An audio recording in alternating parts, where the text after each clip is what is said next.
Hello, this is Dr. Rosie Kuhn, and this podcast series is called Aging Like a Guru. Who, me? Yes, you and me. So, before I get started, I wanted to share that when you hear me talk about other people and I use people's names, I actually make those names up to protect the people I'm talking about. Sometimes I'm actually making up circumstances, kind of a conglomeration of a person or people into one person. But I always change any names that might associate somebody with somebody else or with the circumstances. So there's complete anonymity and confidentiality with my clients and anybody else. So if you thought about that, that's something I wanted to share with you. The other thing is that everything I share with you is something that I have had a direct experience with or have worked with other people with. So that nothing I'm talking about is just theoretical. From my perspective, when we talk about theoretical stuff, it's really not very beneficial for you, and it's certainly not beneficial for me. So anytime that a particular issue comes up or a particular topic comes up, I kind of do a little bit of, actually a lot of research in myself and perhaps online to check out statistics. But generally, if I haven't experienced it myself or with clients or with friends, then I generally don't talk about it. If it is something that comes up, then I actually do a lot of inner work before I do these podcasts. It's just the way it happens.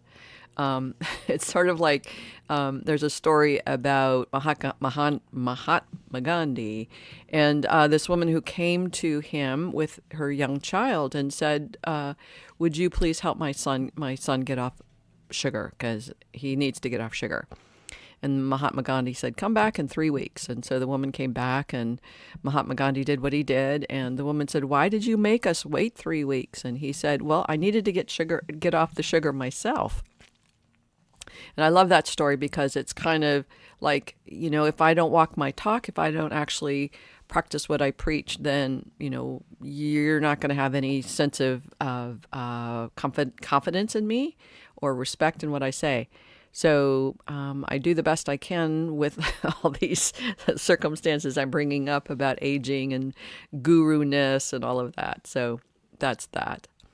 Which brings me to my point today, which is the serenity as in serenity that we have an ability to live in and be with.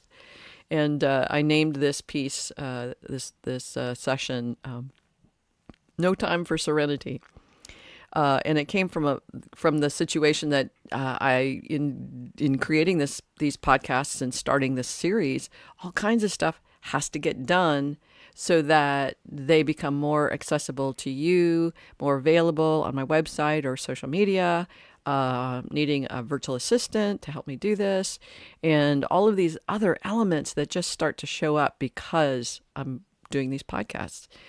And I started to feel overwhelmed, and I came to a point where I realized I was grumpy all the time. In a sense, whatever I was doing, I was grumping because I wasn't doing something else. I don't know if you've ever had that experience.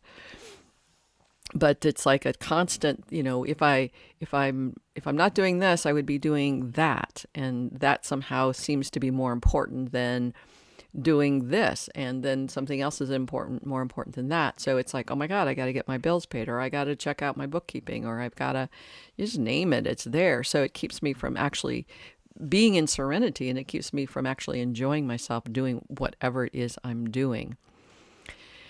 So I realized that I was really unhappy, and I thought, well, gosh, I wonder if, I myself will probably never retire just because I really enjoy what I do.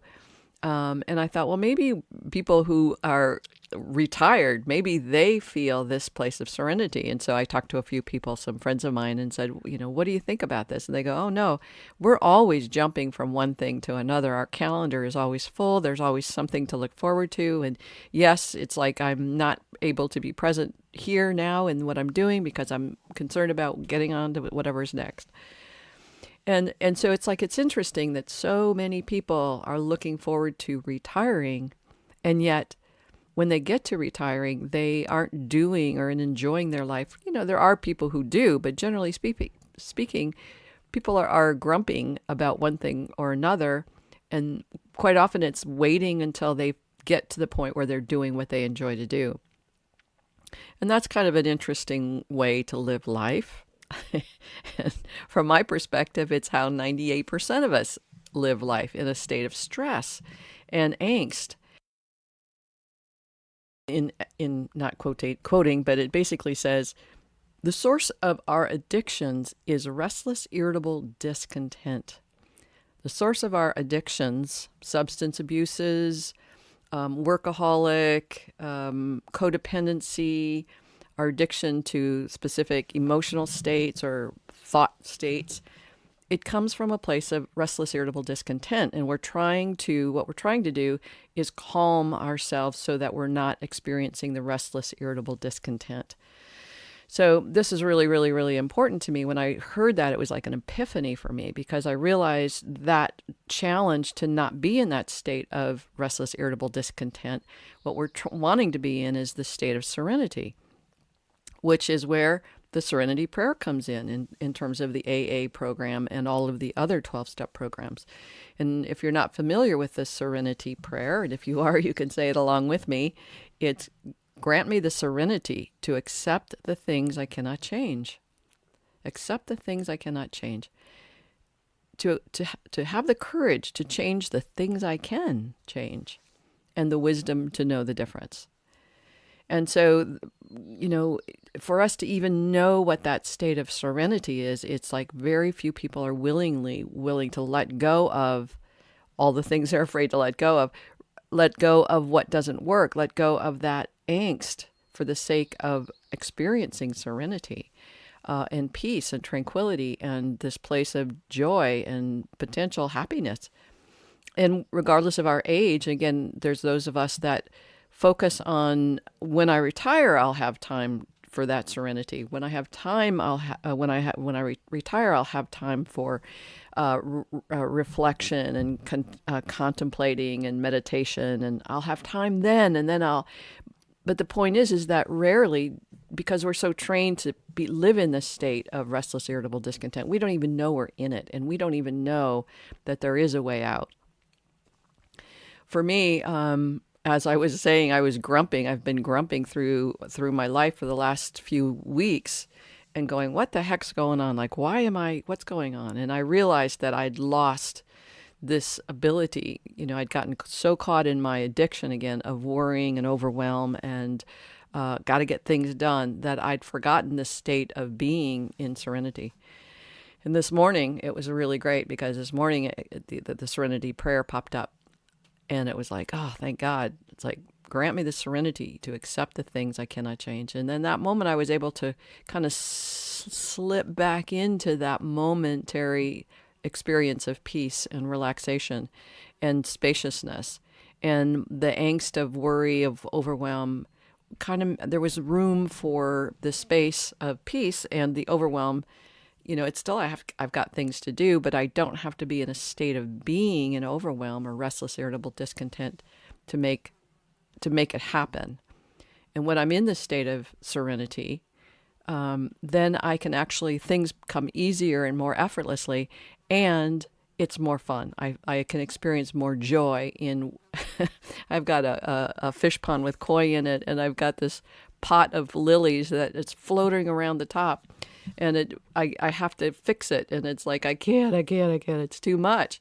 But today I think I've got the space to go out there and actually do what I need to do so that this beautiful pot of water lilies can like sink and be where they need to be.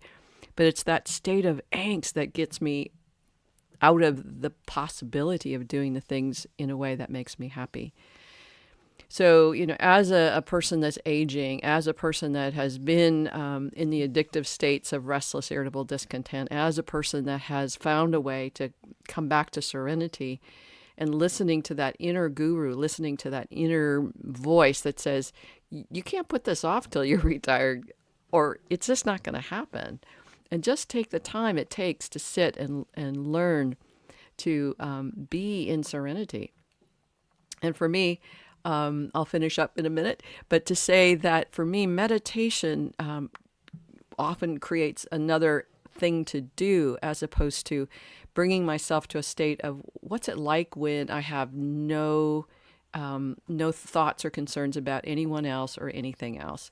And learning to find that place and live in that place moment to moment, that's for me the meditation, so that I'm learning how to experience serenity and peace and relaxation, and then how to grow that space. So for me, that's a meditation in itself, without all of the other elements of mantras and things like that.